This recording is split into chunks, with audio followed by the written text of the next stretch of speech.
Bonjour, je m'appelle Ariadna. Je suis la coordinatrice scientifique du GRIP, donc le Global Research Institute of Paris. Et aujourd'hui, j'ai le plaisir de vous présenter avec mon collègue Mathias, qui est à l'autre côté. Il va se présenter tout à l'heure.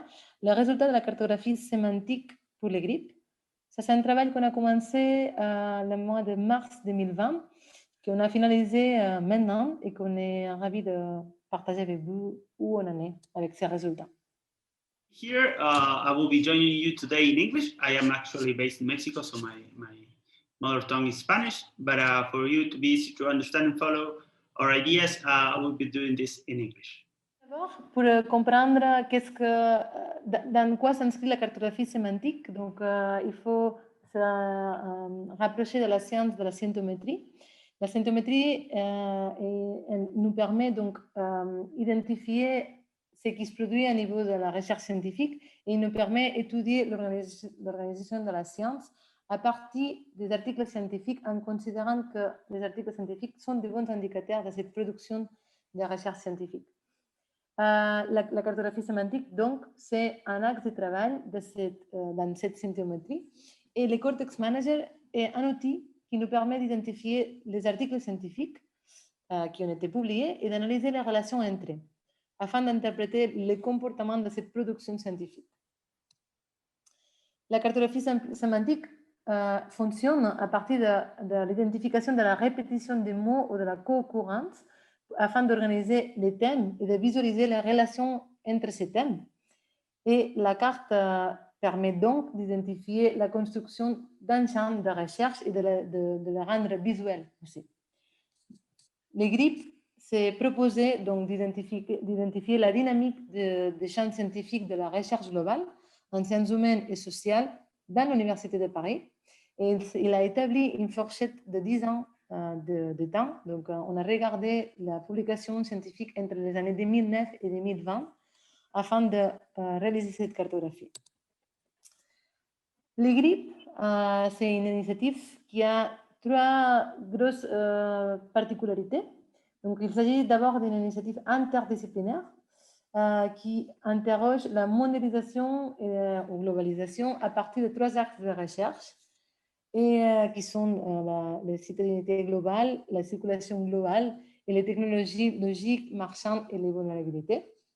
Et cette initiative concerne 29 laboratoires et unités de recherche qui s'inscrivent dans le périmètre de l'Université de Paris et aussi de l'IRD.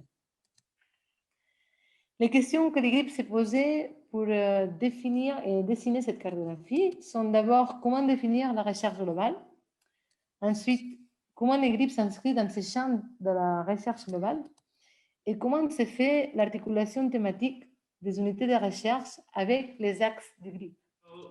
We know that GRIP is branded by diversity. So to get an idea of the variety of scientific collaborations within the Institute's reach, we have compiled a list of the most selling collaborating institutions in the last 10 years. You can see in this slide, we can spot a wide range of institutions, public universities from France and from abroad, with Francophone countries and English-speaking ones, health institutions, international agencies, and so on. So all in all, the Paris perimeter has a notorious role as well as the national collaborations. So the diversity we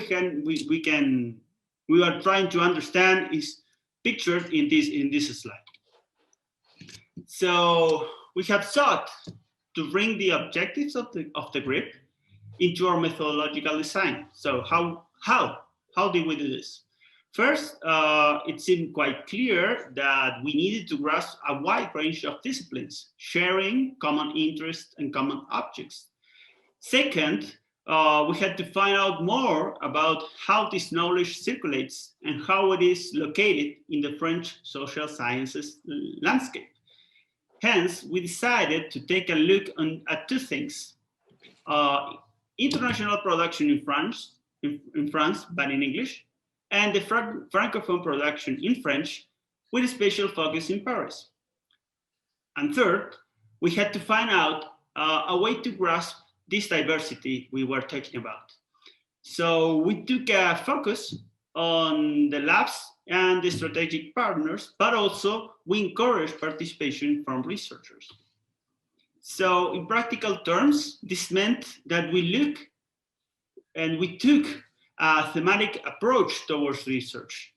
So we built special lines of research, of query lines to ask the database for information and find documents that mention specific concepts related to each of the themes built into the design of the Institute.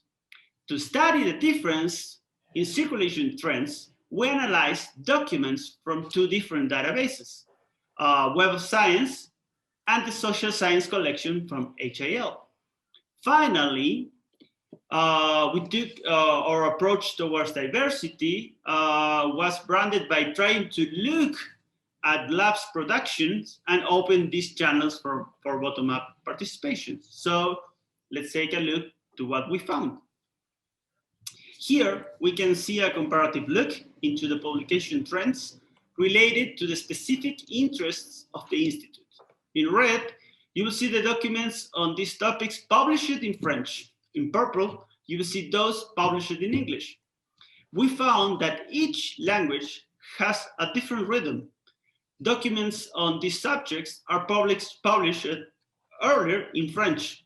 Also, growth in English around this topic is quite steep and starts from 2009 and on. So we can ask ourselves, is there a growing interest in the mainstream science to what French researchers had to say around these issues, around these topics? Are these ideas being tested and developed in French language and later translated to English? If we want to answer these kind of questions, we need to know more about the structure of these two debates. We're going to do that. First, let me explain a little bit of the tool that we use to do so and the graphic that it helps us grasping this structure. We have chosen to take a year-to-year look at the semantic structure of the analyzed documents. This is a way to see how much the debate resembles along the years. Hence, it allows us to see the rate of accumulation of knowledge on these issues. So how does this graphic work and what does it show us? Given a specific corpus of documents, such as those that we mined in both databases, the script takes a set of describing terms and see how often are they used over the years. Then it compares each year of the series to the others. And using colors, it presents how much years resemble to each other. This is using a color scale that goes from green, when there are most similar years, and white to the most different. It also detects periods inside the series, which are shown in a homogeneous color on the top right of the square. It follows the same color scale to do so and allows us to see how much these periods resemble to each other. So here are the results. We can see how the underlying structure of the debate in French and English unfolds. Why have we chosen to compare the production from labs in Web of Science and from Paris as place in the HAL collection? Well, we work with data that is not built exactly to our needs, and we need to capture the most that we can. Because of this, we cannot capture the lab's data in HAL. So we use as a proxy the place Paris in the database. We run similar analysis using other approaches, and the results were very similar. We have already stated that French production starts earlier, as we see in the former slide, but it's also, as we can see here, more well-structured. Dispersion in English is bigger, so it seems like the debate is not so coherent and tight. So what is being said in French seems to be different to what is being said in English. English speakers can publish their content in English, while French speakers must publish first in French and then in English. Also, most of the discussion done in French seems to be later published in English. So as mainstream discussion may have different features, this translation process can be affecting the issues being debated. Et donc, seulement pour